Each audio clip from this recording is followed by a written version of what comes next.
नमस्कार, मैं हूं आपके साथ इश्तियाक अहमद और आप देख रहे हैं आर्य न्यूज। स्वागत है आपका हमारे राजस्थान में। रुक करेंगे राजस्थान की तमाम खबरों की तरफ।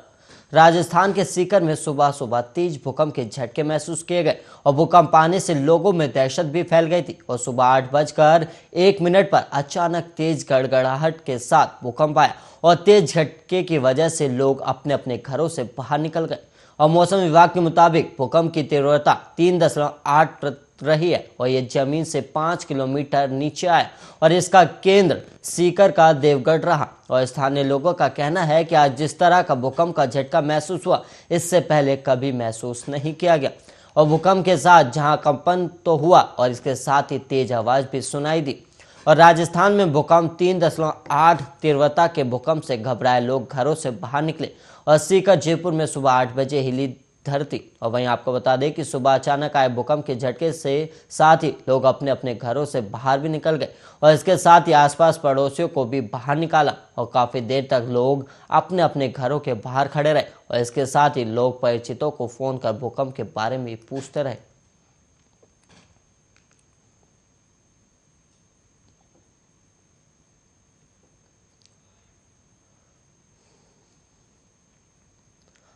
वहीं बढ़ेंगे अगली खबर की ओर, जहां पर गोविंद सिंह डटासारा के महाराणा प्रताप और अकबर के बीच युद्ध को सत्ता का संघर्ष बताने पर सियासत तेज हो गई है। राजस्थान के पूर्व शिक्षा मंत्री और कांग्रेस प्रदेश अध्यक्ष पर बीजेपी ने बड़ा हमला किया। पार्टी सांसद, प्रदेश अध्यक्ष सहित कई नेताओं ने ट्वीट कर उनसे माफी मांगने की बात कही।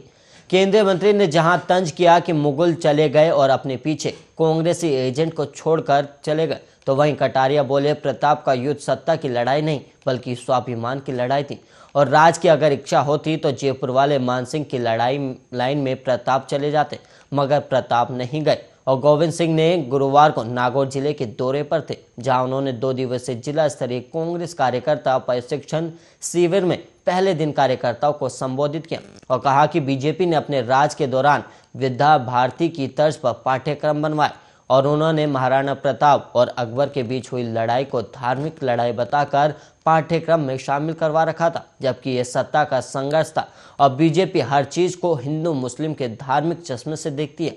और इस बयान के बाद बीजेपी नेता ट्विटर पर टूट पड़े हैं।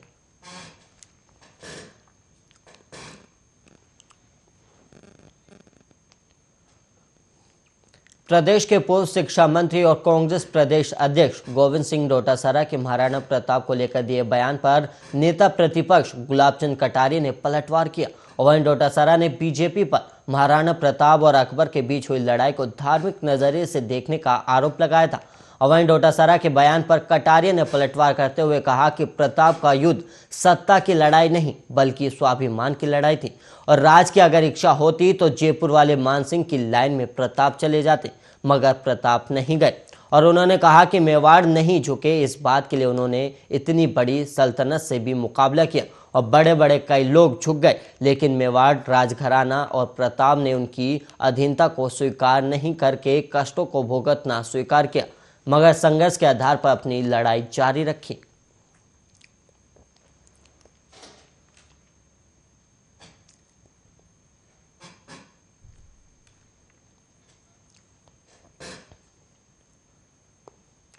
और वहीं प्रदेश में विधानसभा का सत्र जारी है और गहलोत सरकार को एक तरफ रीट पेपर लीक में बीजेपी सड़क से लेकर विधानसभा तक मुद्दा बना रही है, वहीं विधानसभा में बाड़मेर जिले के कांग्रेस विधायक मदन प्रजापत ने अनूठा प्रण लेकर विधानसभा का ध्यान आकर्षित करवाया और विधायक ने कहा कि बालोतरा को अगर बजट सत्र में जिला नहीं बनाया गया तो मैं जीवन भर नंगे पांव ही रहूंगा। दरअसल बाड़मेर जिले के बालोतरा को लंबे समय से जिला बनाने की मांग होती रही और राजनीतिक पार्टियां चुनाव के समय वादे करती हैं कि इस बार हमारी सरकार बनी तो बालोतरा को जिला बना दिया जाएगा। और वहीं 40 सालों से राजनीतिक दल वादे कर रहे हैं, लेकिन मांग पूरी नहीं हो रही। और 2018 विधानसभा चुनावों में भी जनता से वादा किया था कि बालोतरा को जिला बना दिया जाएगा और कांग्रेस सरकार के 3 साल निकलने के बाद भी अभी तक जिला नहीं बनाया गया और विधानसभा का सत्र जारी है। और वहीं बाड़मेर जिले के पचपदरा विधानसभा के विधायक मदन प्रजापत ने सदन में कहा कि सरकार ने इस बजट सत्र में अगर जिला नहीं बनाया तो मैं जीवन भर नंगे पांव ही रहूंगा।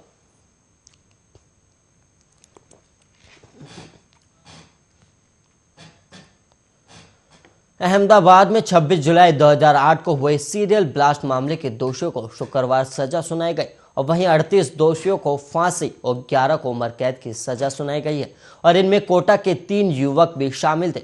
दरअसल साल 2008 में हुए ब्लास्ट के तार कोटा से भी जुड़े थे और शहर के आम लोगों के बीच रह रहे ये 3 आतंकी थे, इमरान, अतीकुर रहमान और महेंद्र सैनी अंसारी, और अदालत ने तीनों को आखिरी सांस तक जेल में रहने की सजा सुनाई है।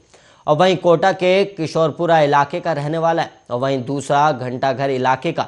जब उनके परिवार से बात करनी चाहिए तो कोई कुछ भी बोलने के लिए तैयार नहीं हुआ, ना ही पड़ोसी, और सभी इस मामले से दूर रहना चाहते हैं।